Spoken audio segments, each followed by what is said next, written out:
இன்றைக்கி வந்து கிருத்திகை அப்படின்றதால வீடு துடைக்க போகிறேன். வீடு துடைக்கிறதுக்கு வந்து லைசால் ஊற்றிட்டு அதில் உப்பும் மஞ்சள் தூளும் போட்டிருக்கேன், கல் உப்பு போட்டிருக்கேன். அதுக்கப்புறம் பூஜை சாமான் வந்துட்டு கழுவ போகிறேன். அதுக்கு முன்னாடி போய் நான் லஞ்சு சாப்பிட்டுக்கிறேன்.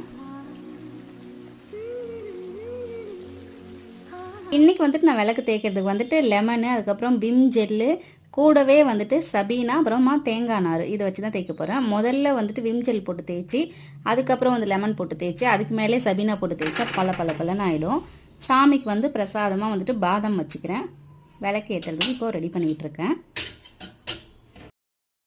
விளக்க விளக்கிட்டு அதுக்கப்புறமா சந்தனம் குங்குமம் வச்சதுக்கப்புறம் எவ்வளோ பிரைட்டாக இருக்குது பாருங்கள்.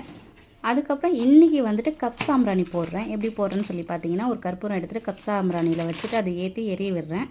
எரிஞ்சதுக்கப்புறம் வாசல்லேருந்து ஆரம்பித்து வீட்டுக்குள்ளே எல்லா இடமும் சாம்பிராணி காமிச்சிட்டு சாமி கும்பிட்டு முடிச்சுட்டு இன்றைக்கி ஈவினிங் டிஃபனாக பாப்பாவுக்கு தேங்காய் சட்னி வச்சு தோசை ஊற்றி கொடுத்துட்டேன்.